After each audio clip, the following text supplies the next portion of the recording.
They were shepherds in the field watching by night. When an angel of the Lord appeared with great light, they were so afraid of what the moment would bring. But these messengers of God had good news to sing. Good news to sing. Fear not, I bring to you great tidings of joy. Behold, in Bethlehem a sweet baby boy, sent down from heaven, hallelujah, he's Lord. Fear not, I bring to you glad tidings of joy. 2,000 years have come and gone since that dark night, but this troubled world of ours could still use the light. Christians need to let them know the Savior has come. Jesus Christ has conquered fear. Let's tell everyone. Tell everyone. Fear not, I bring to you glad tidings of joy. Behold, in Bethlehem a sweet baby boy, sent down from heaven, hallelujah, he's Lord. Fear not, I bring to you glad tidings of joy. Fear not, I bring to you glad tidings of joy.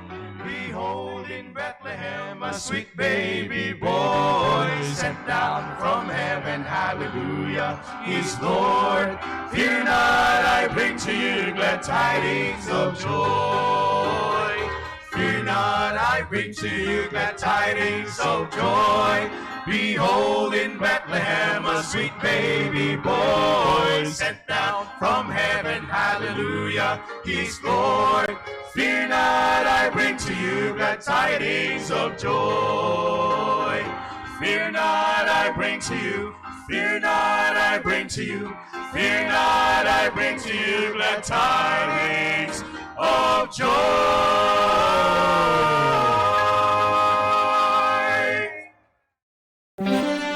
And now, live from the Christian Bible Baptist Church studio, your favorite noontime show, The Baptist Lunch, hosted by Pastor Gil Lorena. Alright, magandang tanghali po sa inyo lahat. And once again, welcome to the Baptist Lunch. And ako po ay naniniwala at ako po ay nagpapasalamat sa Panginoon na na tayo po ay talagang sobrang pinagpapala sa oras po na ito. And ako po ay naniniwala na sa impormasyong pangkalusugan ay tayo po ay nakatanggap. Magaganda po yung mga stretching tips na yun. Alam nyo, pagka hindi po kayo nag-stretch ay sisingilin kayo niyan pagtanda nyo. Alam nyo po, isa yun sa mga talagang kinukumbinsi ko rin, lalo na sa inyo mga young people na mahilig kayo sa sports at akala nyo malakas pa kayo kaya kahit walang stretching, diretso laro. Naku, sinasabi ko sa inyo, pagsisisihan nyo yan pag tumanda kayo. At may mga matanda pang nakakapaglaro hanggang ngayon. Ang sekreto ay stretch. So, one word, stretch. Yan yung sinasabi nila. Kaya, alam nyo, totoo yan. Kaya natutuwa ako dun sa mga tinuturo kanina. Talagang kitang-kita nyo naman. Si Sir Conrad, hindi pa po matanda yun. Talagang hindi lang siya makapag-stretch gano. Unawain nyo naman po. Opo. Well, anyways, again, I believe na kayo po ay natot. Saka parang narinig ako kanina may mga nanalo na eh. Merry Christmas. Well, anyways, kanina nga po pagdating ko dito sa studio, talagang may nakabang na Jollibee. Talagang this fortune is brought to you by Jollibee. Bida ang saya. Kaya maraming salamat po sa nag-sponsor, ang pinakamagandang babae sa balat ng lupa. Si Ma'am Julie Castro. Yan na naman. Wala namang. Ayun, may ice cream pa akong parating tuloy. Sinasabi ko sa inyo, Merry Christmas!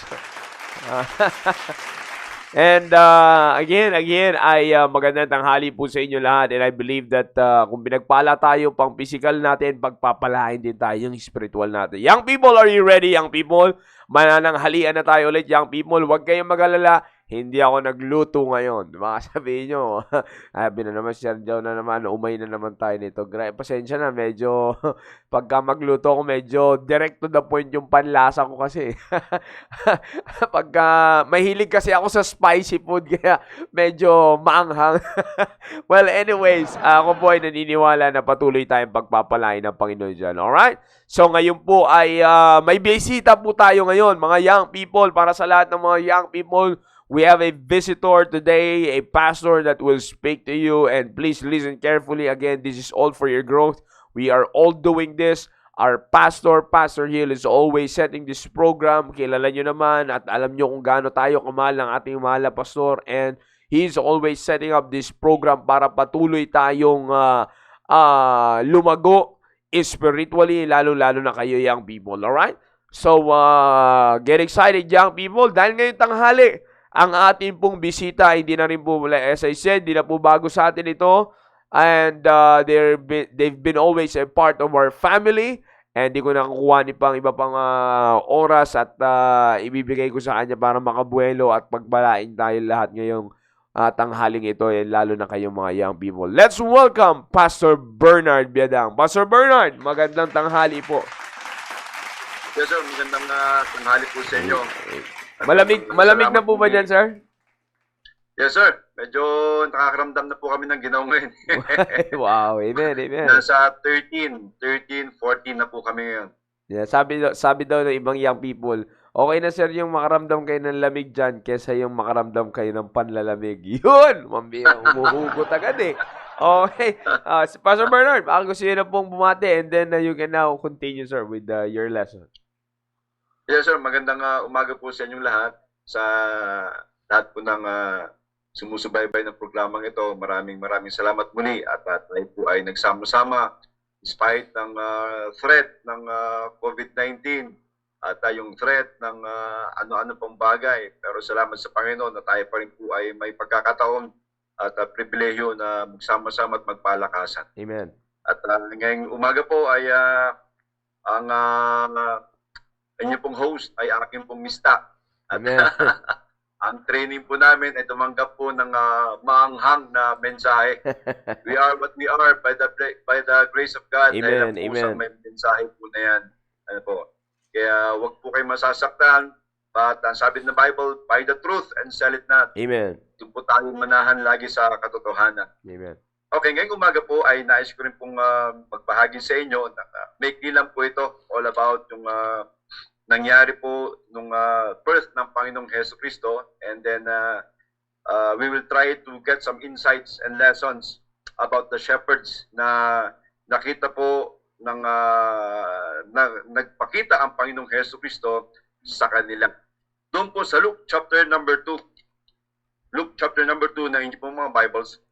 Meron na po tayong babasahin talata at pagkatapos po niyan ay tuloy-tuloy na po tayo. Very familiar po ito sa season na kagaya po ito about the birth of the Lord Jesus Christ. Luke chapter number 2 verse number 8. Ito po ang sinasabi ng Bible. And there were in the same country shepherds abiding in the field, keeping watch over the flock by night. And lo, the angel of the Lord came upon them, and the glory of the Lord shone round about them, and they were sore afraid. Diyan po muna tayo magtatapos, at yung mga susunod po ng mga talata ay pag-uusapan din po natin po yan. Tayo po sandaling manalangin. Ama naming Diyos na mapagpala at makapangyarihan sa lahat. Muli kami po ay nagpapasalamat sa pribilehyo na kami po ay inyo pong pagsama-samahin, Panginoon, sa pamamagitan po ng programang ito upang muli kami po ay mapalakas na inyo pong salita, Panginoon. Lord, we need your word, Panginoon, hindi lang po para po sa mga young people, but everybody na naniniwala po about the truth, Panginoon. We need the truth ngayong bagay ito, Panginoon. At salamat din po, Panginoon, sa buhay po ng aming pong pastor. We were trained this way, Panginoon, na tumanggap po ng truth. Kaya kami po ay papasalamat na pwede po namin ibahagi din po, Panginoon, kung ano po yung aming pong nakuha training mula po sa pastor po namin. At patuloy nga po siyang palakasin at pasiglahin, Panginoon. And we pray for better and good condition para po sa kanya physically sa mga susunod po na oras at sandali, Panginoon. bless your message, Panginoon. This is your message. Empower your message, Panginoon, na ito po ay maitanim sa puso't isipan ng bawat young people ngayong umagang ito. At makita po nila, Panginoon, ang kahalagan po ng inyong pong salita. Patawad po sa nagawang kasalanan. Ito po lahat ang aking pong samot dalangin sa matamis na pangalan ni Jesus. Amen. Amen, amen. Okay. Binanggit kasi rito about yung birth of the Lord Jesus Christ. Now, nabanggit kasi rito about the shepherds. Now, doon po sa Palestine or yung sa Bible lands, kung tawagin po natin, about the custom and tradition ng mga shepherds, meron pong tinatawag na shifting o palitan po ng pagpapastol. At naganap po itong event na to during the summertime kasi alam naman po natin at hindi naman po bago sa atin ang turo ng Panginoong Hesus Kristo, hindi naman po siya pinanganak on yung malamig na panahon, malamig na climate, that He was born during the summertime. And during the summertime, meron pong pagpapalit ng mga pag-aalaga ng mga tupa. Lalong-lalo na po, hindi po ito kakayanin ng mga magulang ng mga shepherds. So it was the time or the turn of yung mga young people kung tawagin po natin. So sila po ngayon yung lumalabas sa gabi para alagaan po yung tupa po nila. And it so happened na yung gabing yan, ang sabi ng Bible po ito sa verse number 9, and lo, the angel of the Lord came upon them, and the glory of the Lord shone round about them. And they were sore afraid. Okay? Etong talata sa verse number 9, ang sabi, etong mga shepherds, hindi nila inaasahan yung pag-appear o yung pagdating ng angel. So, ang sabi ng Biblia, they were sore afraid. They were afraid because they were unprepared. Kung halimbawa po announced o naipaalam po ahead of time yung pagdating ng angel, of course, hindi po sila kakabahan or hindi po sila matatakot. The same is true, alam niyo po ba na may mga bagay-bagay po sa buhay po natin na dumarating unannounced. Ano po?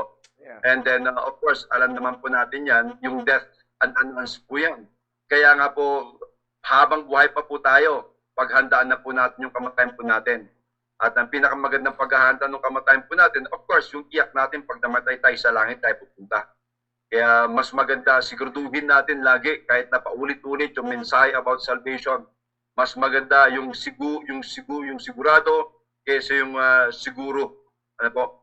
So, ganun din po, sa buhay po ng mga kabataan, there are times na may dumadating na mga bagay-bagay sa buhay ng mga kabataan na hindi kayo prepared. Ano po? It will come unannounced. Kaya nga po, ang kagandahan po ito, I believe naman po, lahat po ng mga young people na nununod ngayon ay member po ng church. At kung sakasakali po, meron po hindi, ay let me tell you na ang church na to ay always prepared na magbahagi ng salita ng Diyos to preach about messages para maghanda ang mga kabataan. And one of the program para ihanda yung mga kabataan po natin is yung programang kagaya po ito and then the preparations. Ano po? Kailangan pong paghandaan po natin yung buhay po natin. Kasi kung hindi po tayo handa, lalong-lalo po sa mga kabataan, magugulat na lang po kayo eh. Pagdating ng panahon, hindi nyo na paghandaan, tapos sasabihin nyo, nagkamali tayo. Okay? Now, aside from death na pwedeng dumating sa atin, of course, ito naman is, I believe, alam naman po ng kada young people about yung tinatawag natin na marriage o yung tinatawag natin na pag-aasawa.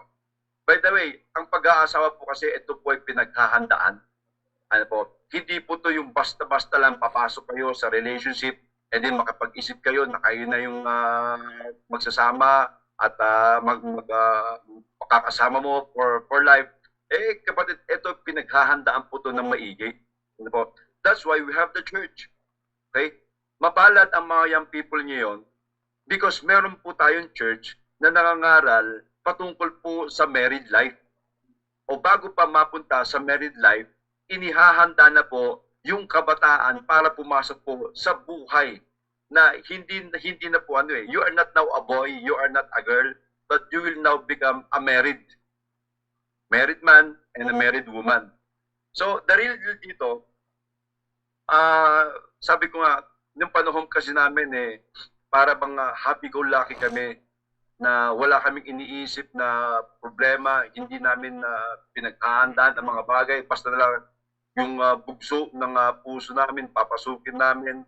Pero mapalad kayo ngayon kasi unang-una, may simbahan na nangangaral ng salita ng Diyos.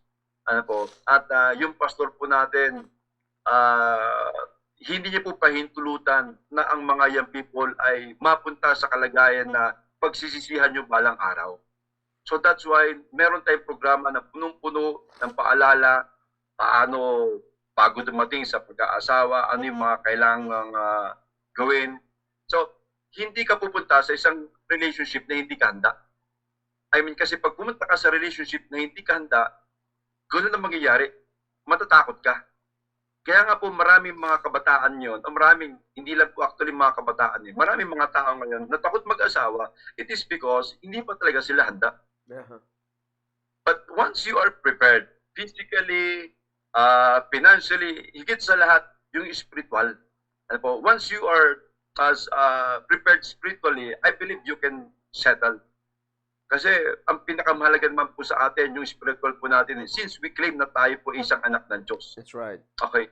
Wag mangyari na dumating sa point na sasabihin ng mga kabataan balang araw, kasi hindi na ituro sa akin. Alam mo, kaibigan, kapatid, itinuro yan sa atin. Itinuro yan sa inyo. The problem is, maaring hindi ka nakikinig nung itinuturo yan. Yeah. Maaring ayaw mong tanggapin yung itinuturo yan. Okay? But I believe, kami, sabi nga po sa inyo, andito na po kami si Missions. I was looking back nung panahon ko, nung kabataan ko, sabi ko, sana, nakilala ko ang simbahang ito bago pa man din ako mag-asawa. Yung po yung talagang iniisip ko. Sana nakilala ko pa si pastor nung binata pa ako. Pero andito na po kami. Ano po, ang pinapasalamatan ko po, I found the right church and God gave me the right pastor para magkaroon po ako ng pamilya. Hindi naman po perfect na family. And I thank God, nandito kami sa gawain ng Panginoon. We are what we are. We are here in the ministry because of the preaching of the word. Because of the church. Ano po? And because of our pastor na matapang nangangaral ng salita ng Diyos. Kaya nga, in order para maging handa ang mga kabataan ngayon, ano po, let's also tignan po natin kung ano naman po, aside from being afraid, na sabi po ng Biblia, yun naman ang first na nakita po dito sa Biblia na pinakita po, na nabasa natin kanina, they were so afraid. So, normal po na magkaroon po tayo ng ganyang pakiramdam. Ang kagandahan po ito, hindi po nagtapos dyan yung talata. Pagkat meron pong verse number 10, nang sabi ng Bible po rito, and the angel of the Lord said unto them, fear not, behold, I bring you good tidings of great joy, which shall be to all people. For unto you is born this day in the city of David a Savior, which is Christ the Lord. And this shall be a sign unto you, ye shall find the babe wrapped in swaddling clothes, lying in a manger. And suddenly there was with the angel a multitude of heavenly hosts, praising God and saying, glory to God in the highest, and on earth peace, goodwill toward men. And it came to pass, as the angels were gone away from them into heaven, the shepherds said one to another, let us now go even unto Bethlehem, and see this thing which is come to pass with the Lord, which the Lord had made known unto us.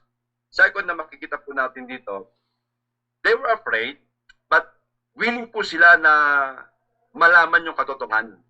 They are willing to know the truth. Kaya nga po, yung in-announce ng angel about the coming Savior, alam niyo po kasi ang mga Hudyo, may trend po sila eh. Ano po? Ang trend po ng mga Hudyo, to see is to believe po sila. Ano po? Sa 1 Corinthians chapter 1, makikita niyo po doon, they need a sign. Ano po? Kaya nga po, kung titignan niyo po yung pattern sa Book of Acts, ano po, o doon mismo sa buhay ng Panginoong Hesus Kristo, yung kanya pong teaching o yung kanya pong mga preaching, laging may kakaibat po ito na miracle. Because ang mga Hudyo po, hindi niyo po sila basta-basta mapapaniwala. They need to see a sign. Kaya yun po sila eh. Yan po ang ugali ng mga Hudyo. To see is to believe. To the point na china-challenge po. Okay, they have to challenge the truth. Now, tignan niyo po ang sabi po ng Bible dito sa verse number 15. Let us now go even unto Bethlehem, and see this thing which is come to pass, which the Lord had made unto us. Now, I believe na tayo po ay nasa church na very bold yung pastor po natin when it comes to preaching of the word. Ang nakakalungkot, bakit hindi po nag-grow ang ibang mga young people? It is because they sometimes challenge yung salita ng Diyos. Kuminsan ay yung bang sige nga, subukan nga natin, tignan nga natin kung anong mangyayari. Wala namang mawawala sa atin eh. Yung ganun ba na na reaction. But before you know it, bagsak ka na.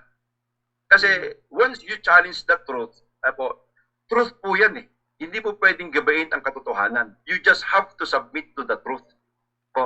At mga young people, I have to tell you na ang Diyos po ay binigyan po tayo ng authority sa buhay po natin. Okay? Now, as a child, you have an authority. Ang authority ninyo sa buhay niyo bilang isang anak, you have your parents. And you have a responsibility sa mga magulang ninyo. Okay? Now, bubuksan ko po sa 1 Timothy chapter number 5. 1 Timothy chapter number 5. May babasahin po ako dito. 1 Timothy chapter 5 verse number 4.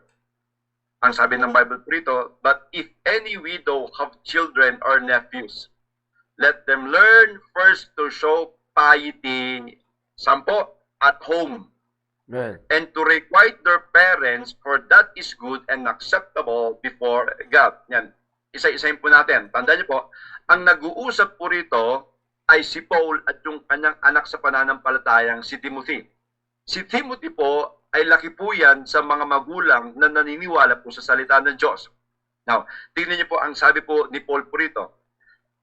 Sino man po mga widow o balo na meron siyang anak or nephew, ang sabi po, let them first show piety at home.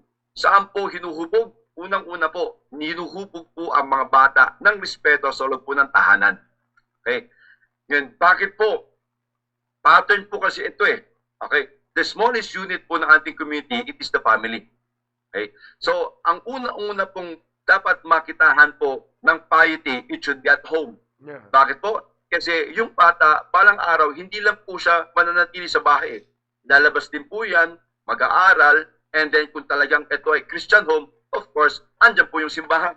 Yeah. So, kung ang bata po ay na-train with piety or respect sa loob ng tahanan, I believe na yung bata po, marunong po siyang kumilala ng authority sa man siya mapunta. That's right. Okay? And another one, ang sabi ng Biblia, and to requite their parents. Ibig sabihin, to repay or to give back.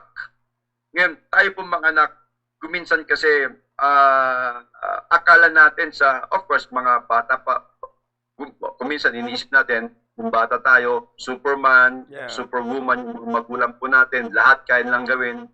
But habang nadadagdagan po yung edad po nila, hindi na po sila Superman saka Superwoman. That's right.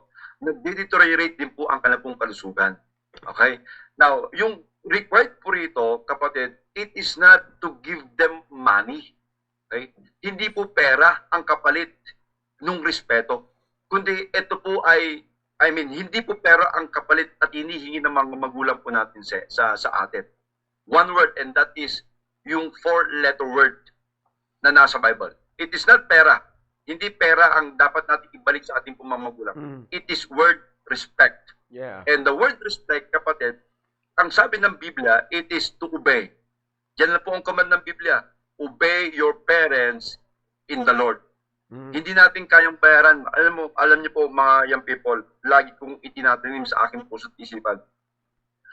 Nasa kalagayan po ako na ganito, sa biyaya po ng Panginoon po yan.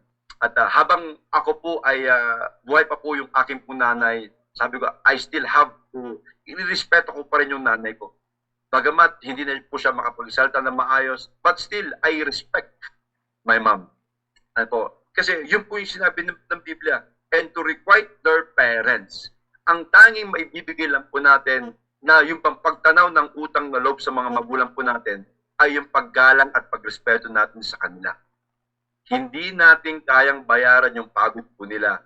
Hindi rin po natin maibabalik yung patak ng luha o patak ng pawis nila. Ang nakakalungkot kasi kung minsan, yung kabataan, porket mas mataas yung pinag-aralan kaysa sa mga magulang, Aha. nililiit na yung mga Yeah. magulang. Ano po? At para yung pang yung turban, ano po, yung kurban, bibigyan natin ng pera, sabihin natin, eto na yung bayad ko ng utang na loob ko sa'yo. Aha. No. Hindi po dapat ganyan. Ano po, hanggat kayo ay kumakain sa loob ng tahanan ninyo at nagpapakain sa inyo ay mga magulang ninyo, you have all. Ano po, you have dapat kayo ay marunong sumunod sa anumang oras. You should follow your parents, you should obey your parents, you should respect your parents. And that is one way, na sabi ng Biblia, to requite your parents, for that is acceptable before God. Hindi po sabi ng Bible na bigyan mo ng kayamanan yung magulang mo. No, you have to requite, ibalik mo yung respeto. Pakita mo na mahal mo pa rin yung mga magulang mo. Kasi pattern po yan, kaya nang sabi ko po, kung magagawa mong irespeto ang magulang mo, I believe you can also respect sino mang authority sa buhay mo. Not only your parents. Pag pumunta ka ng school, may authority ka. Yung teacher mo. So kung nire-respeto mo yung magulang mo sa bahay ninyo, I believe you can also respect yung teacher mo sa school. Yeah. At pag ikaw isang Kristiyano, pag ikaw ay claiming to be a son of God, I believe na meron kang pastor. Ano po? At kung kaya mong irespeto yung magulang mo, I believe you can also respect the man of God. Yeah. Tanda mo, meron tayong authority. Ano po? At pareho yan. Ang magulang, ang pastor, isa lang yung hangad. Hindi niya pahintulutan yung anak na lumaki ng suwail. Okay? As much as possible, tuturuan niya yung anak niya na mamuhay ng tama at maayos. Pagkat walang magulang na nagtutulak sa isang anak na gumawa ng masama. Ano po? Wala rin pong ang mga anak kaya nilang iwanan yung kanilang mga magulang. But ang mga magulang, kapatid, mawala lang yan sa paningin ng mga magulang. Yung mga anak, mawala lang yan sa paningin ng mga magulang. Ano po, hanap-hanapin na po yan. That's why meron po tayong kwento about the prodigal son. Just imagine the day na nawala po yung kanyang anak. Maghapon at magdamag na po siya, nag-aantay. Because what? Ayaw niya po na mapahamak yung kanya pong anak. At walang magulang, ano po, walang magulang, yung pastor po natin, walang pastor na gusto mapahamak yung kanya pong mga young people. So, I believe, mga young people, it's never too late. Ano po, it's never too late to repay our parents with respect. Yeah. Respeto po, ano po, hindi kayang bilhin ng pera ang respeto. Kaya, wag nating i-challenge yung ating pong mga authority. Let us not challenge yung word of God. Sabi ko nga po, bagamat the truth really hurts, but ang kailangan po natin ay yung katotohanan. Para hindi tayo mapahamak, hindi mapahamak ang buhay ninyo, you follow the truth, you buy the truth. At ang sabi niyan, sell it not. Panatiliin mo lang, itanim mo sa puso't isipan mo kasi balang araw, magagamit mo yan. Yan ang kagandahan ng salita ng Diyos. Sa tingin mo ngayon, hindi mo kailangan. But later on, malalaman mo, napakahalaga pala ng mensahe na narinig mo at mga mapapakinggan mo pa. That's right. And another one po rito, ano po, not only you should be willing to know the truth. Ano po, once na you have known the truth, balikan po natin sandali yung Luke na binasa po natin. Once you have known the truth, kagaya po ng mga shepherds, ang kagandahan po ito, hindi lang po nila sinarili yung truth na nalaman po nila. Okay? Ang sabi po ng Bible po rito, verse number 16, and they came with haste and found Mary and Joseph and the babe lying in a manger. So, totoo pala yung sabi ng angel. Ano po? Kasi kapatid, wala pong kasinungalingan sa salita ng Diyos. It's all about the truth. Ano po? At hindi kayo papahamak ng salita ng Diyos once you obey it. Aayusin ang buhay mo once you follow it. And then verse number 17, ang sabi ng Bible po rito, and when they had seen it, ayan, nakita nila and it's proven na totoo yung sabi po ng angel. Ang sabi ng Bible po rito, made known abroad the saying which was told them concerning the child. Okay? Now, ang alam ko po, ang mga anak ng Diyos ay hindi po madadamot. Man. When it Right. comes to That's right. truth, po, hindi dapat natin ipagdamot yung katotohanan. Kasi recipient po tayo eh. Po, magpasalamat po tayo na meron po tayong natanggap na katotohanan. Now, in return naman po, sa truth po niyan, tayo naman po ay dapat maging magandang halimbawa sa mga susunod na mga kabataan. Wag niyo lang pong sosolohin. Kumbaga, blessing po yan yung salita ng Diyos. Wag niyo pong sosolohin yung blessing. Ibahagi niyo rin po sa mga susunod na kabataan po niyan. By how? Paano po yung paraan? Be a good example to them. Okay? Now, sa panahon po natin yon, iba kasi yung panahon namin mga young people at panahon po ninyo. But the same principle Kuminsan kasi, ang mga kabataan, nape-pressure kayo because of your peers, yung mga barkada ninyo o yung mga kaibigan po ninyo. Yeah. At dahil lang po sa pressure po niyan, nagko-compromise o nag-give in po kayo sa gusto nila sa buhay ninyo. That's right. Okay? It should not be like that. Hindi kasi nasa yun ang katotohanan Nasa yun ang katotohanan. So, huwag kang mahiya. Kung meron kang magandang standard, huwag mo ikakahiya kung nasa yung katotohanan. Kasi, di ba, tinuturo nga sa atin hindi dapat tayo makipag-conform sa kamunduhan. Okay? Kasi binago na tayo ng Diyos. Ang Diyos ang nasa atin. Kaya tayo naman po dapat ay mamuhay ayon po sa kagustuhan ng Diyos, kalooban ng Diyos, at hindi sa kagustuhan ng mga kaibigan po natin o barkada po natin. Maraming kabataan po na napapahamak. Ano kung bakit? Give up po nila yung standard po nila. Give up po nila yung truth. And they settled for the second best. Ano po yan? Yung prinsipyo ng kamunduhan. So what happened? Instead na makita ngayon yung truth sa mga kabataan ngayon, maging magandang halimbawa po ang mga kabataan ngayon, susundan ngayon yung pagkakamali ng susunod na henerasyon. Okay? Ang tawag dyan ay uso. Nakikisabay na po ang mga kabataan ngayon sa uso. Kapatid, sa commerce po, may tinatawag na fashion, may tinatawag po na bandwagon, may tinatawag po na fad. Alam nyo, ang fad, o yung tinatawag natin bandwagon, yun po yung laman ng bandwagon Yung fad, yung uso ngayon. Pero tandaan nyo po, ang bandwagon, tuloy-tuloy po yan. Umaarangkada po yan. At kung nahuli ka, at kung gusto mong sumunod, mapapagod ka kasi habulin mo Habulin mo yung bandwagon, hindi yan titigil. Tuloy-tuloy yan. Kaya nga maraming uso ngayon pag nahuli ka sa uso at gusto mo pakisabay sa uso, mapapagod ka. Okay? Pangalawa, magagastusan ka. Yeah. Okay? So, why not stick to your standard? Kasi hindi outdated yung standard natin And by the way, ang standard natin, mga young people, alam niyo ba yung salita ng Diyos That's right. Yun ang pinakamagandang standard po natin hindi tayo dapat makisabay sa mga uso. Kagaya po ngayon, sa mata ng tao, okay lang yung magsama, kabataan niya na, magsama na, hindi kinikilala ng Diyos. Sa mata ng tao, uso yan, pwede yan. Pero sa mata ng Diyos, hindi kinikilala ng Diyos yan. Hindi magandang halimbawa yan para sa mga susunod na henerasyon. Tandaan po natin, mga young people, anak tayo ng Diyos. Ang manual natin ay ang salita ng Diyos. Hindi yung Google. Yeah. Maraming kabataan ngayon kasi, ang manual ninyo, yung Google. Kaya madami ngayon. Tignan nyo maraming graduate sa Facebook University. Okay?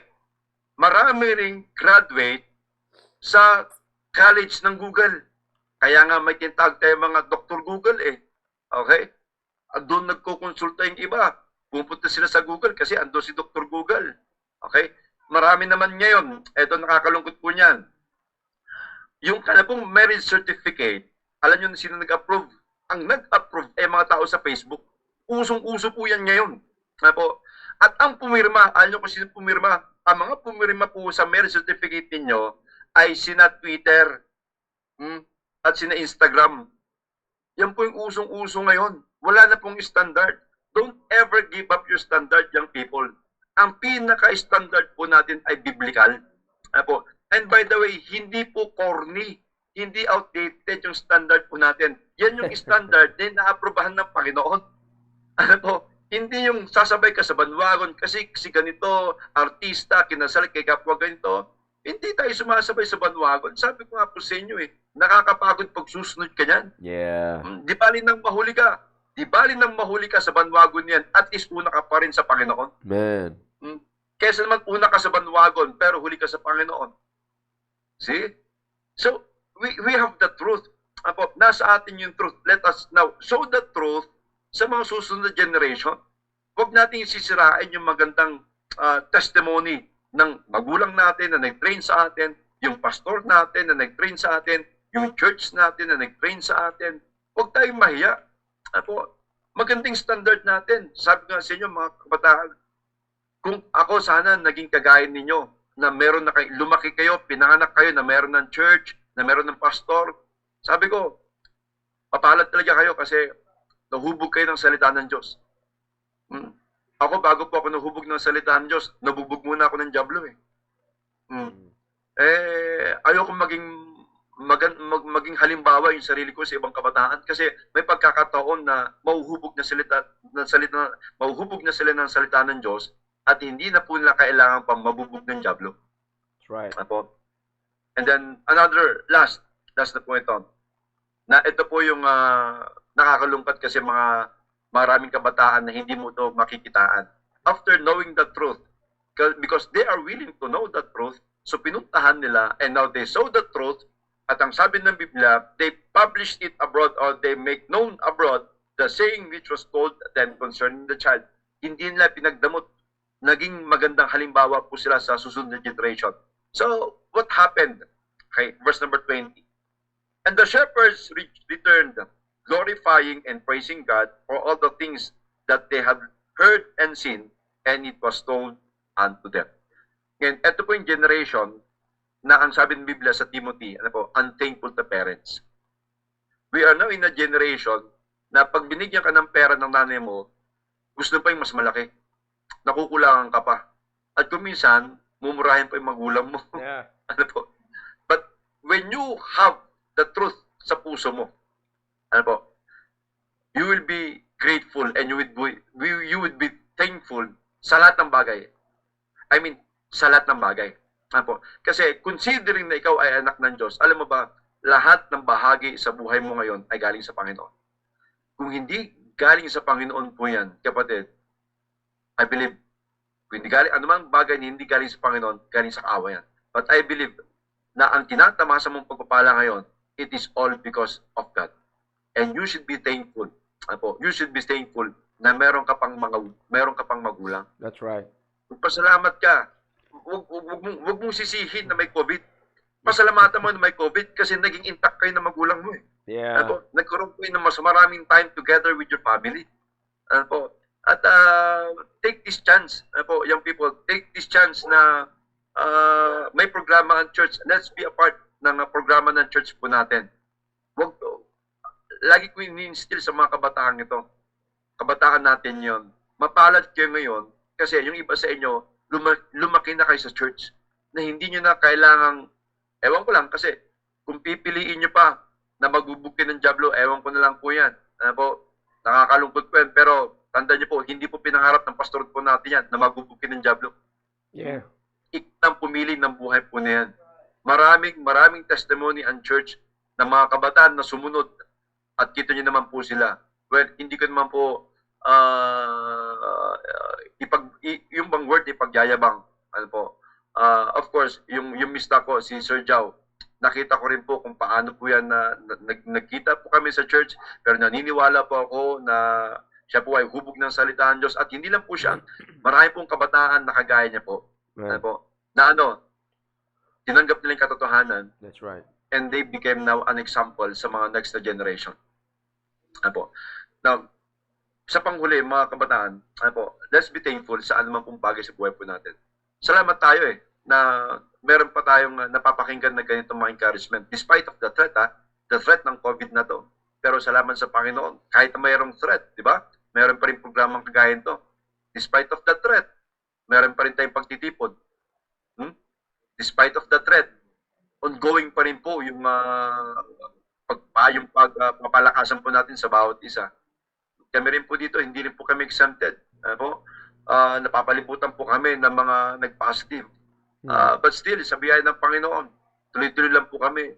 At yung mga kabataan natin sa church, still, kung ano encouragement ko po sa inyo, ganoon din po encouragement ko po sa Amen. kanila. So, we have the same standard. Ano po, huwag tayong mahiya kung ano meron sa atin. That's right. Huwag tayong magpuso. Huwag tayong sumunod kasi ganito, yung kaibigan ko. Huwag mong isipin yung kaibigan mo, isipin mo yung buhay mo. That's right. Meron kang pastor, may pamilya ka, na gusto na malagay ka sa tama at maayos, sundin mo pamilya mo. Higit sa lahat, sundin mo yung salita ng Diyos na pinapangalan ng pastor po natin. Okay? Kaya, Sir Jam, maraming salamat. Ikaw po ay naging magandang halimbawa. Unang-una sa Amen, kapatid mong si Brother Maki, and we're always praying for you. Ano po, at lahat po ng mga kabataan, young people sa church, we're all praying for you. At Amen. Amen. wala po kaming ibang nais na mangyari sa buhay ng mga bawat kabataan, kundi mailagay po kayo sa tama at magandang kalagayan. Okay, Sir Jam, maraming salamat po at magandang tanghali po sa atin lahat. Thank you, sir. Thank you, sir. Alam niyo, sir, yun nga ang ano po yun nga yung magandang binitawan nyo kanina.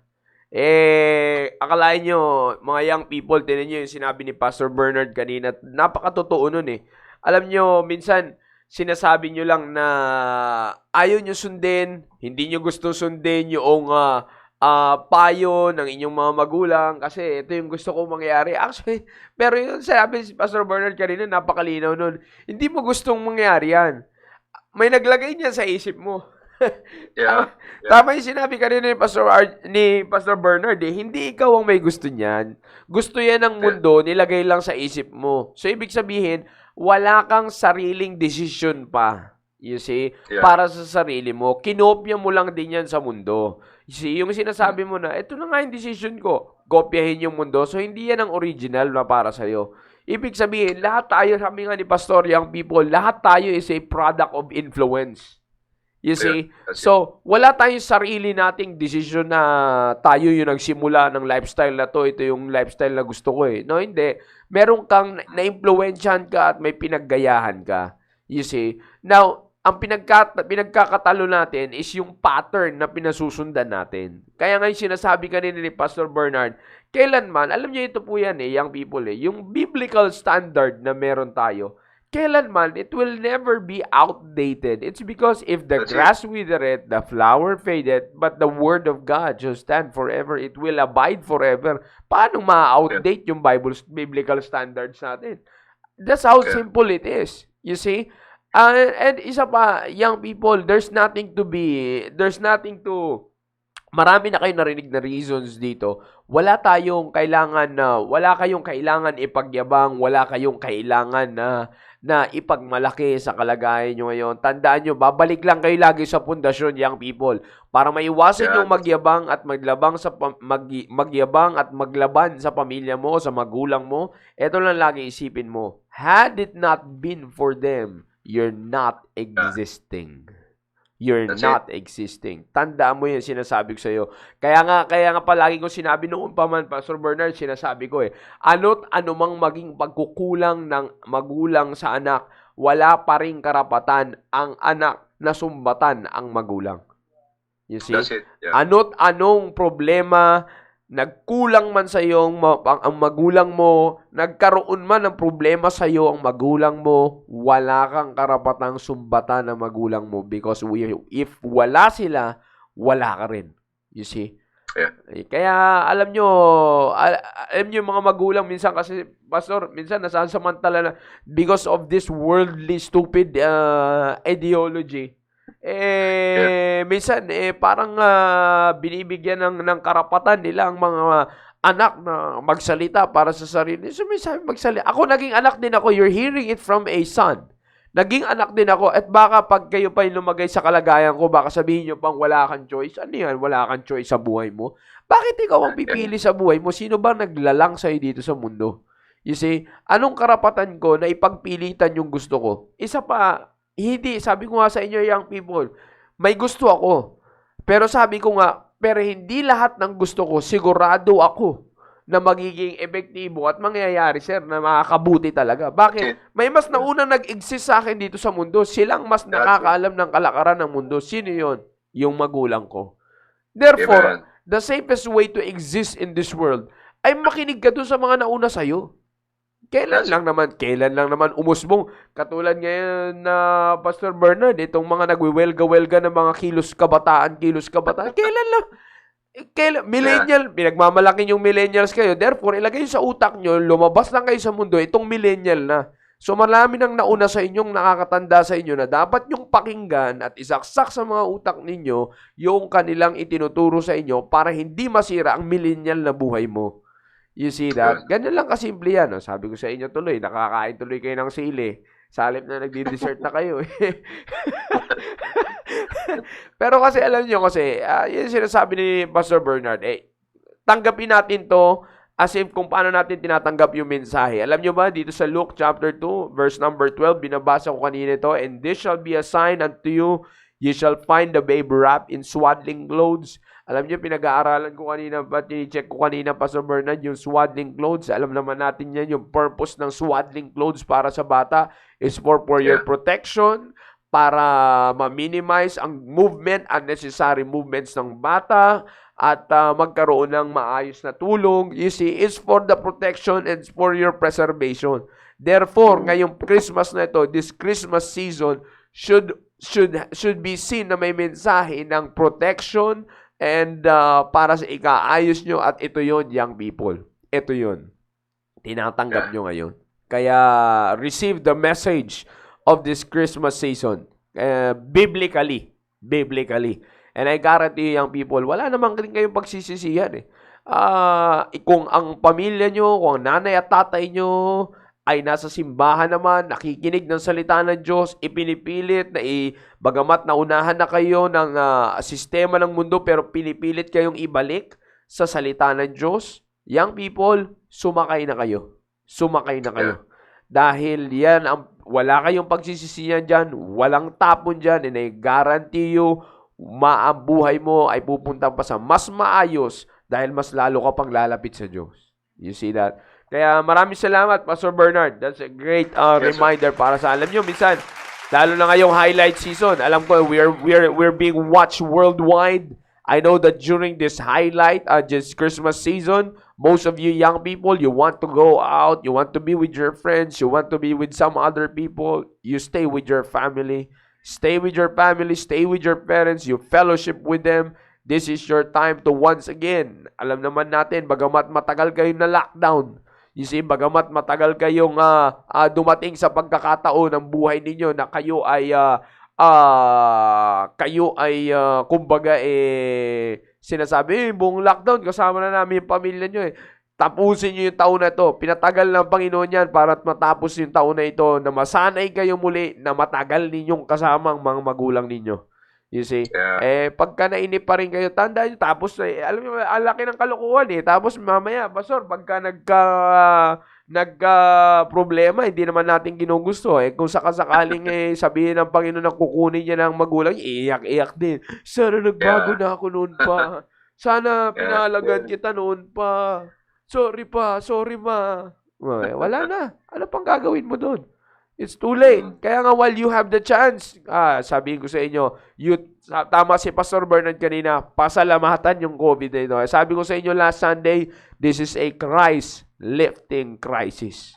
Kaya tandaan nyo yan, young people. And again, young people, pinagpala kayo ng lubos sa kadahilanan na meron tayong salita ng Diyos to guide you. Sabi nga narinig niyo yun, Pastor Bernard.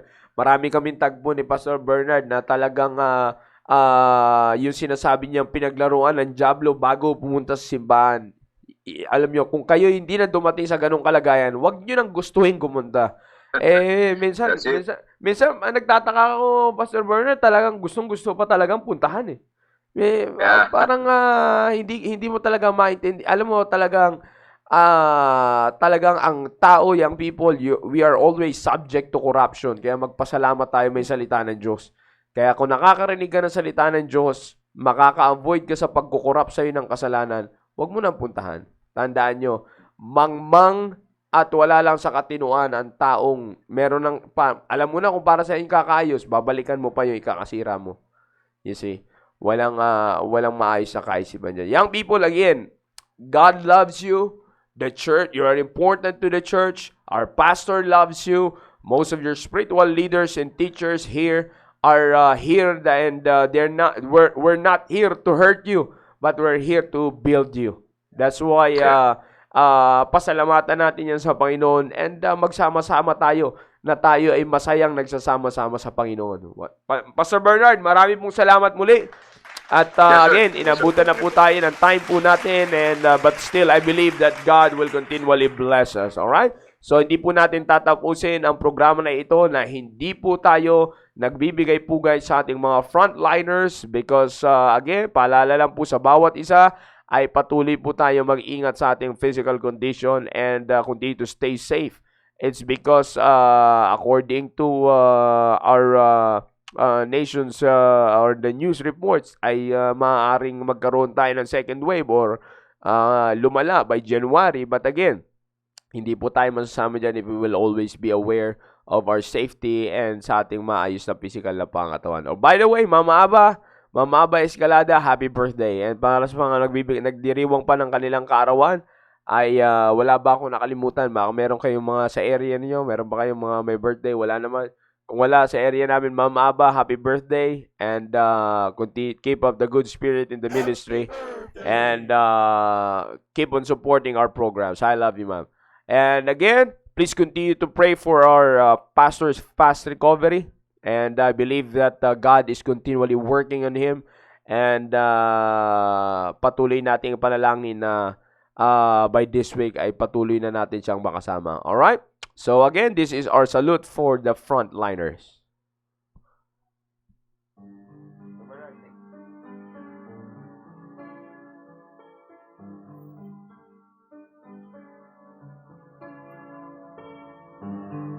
See all the wounded, hear all the desperate cries for help, pleading for shelter and for peace.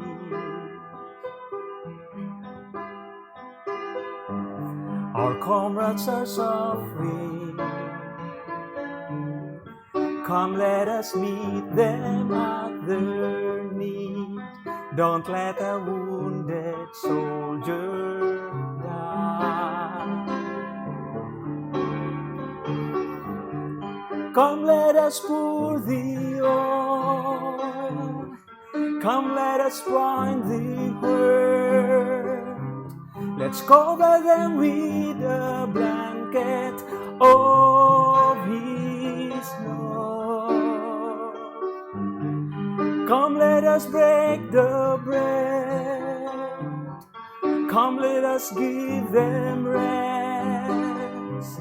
Let's minister healing to them. Don't let another wounded soldier die.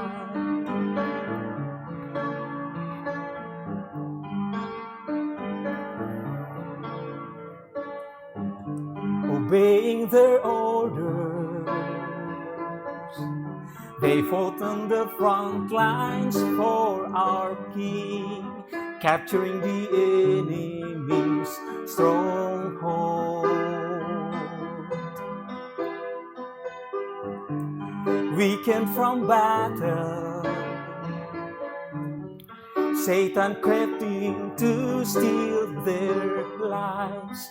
Don't let a wounded soldier die. Come let us pull the oil, come let us bind the hurt. Let's cover them with a blanket of His love. Come let us break the bread, come let us give them rest. Let's minister healing to them. Don't let another wounded soldier die. Let's minister healing to them. Don't let another another wounded soldier died. Alright, maraming salamat po muli sa mga nagsubaybay. And again, let's not forget our service later this afternoon, and let's get excited for another Hallelujah service, and I believe that God will continually bless us. God bless us all. Stay safe, fit, and healthy. Bye-bye.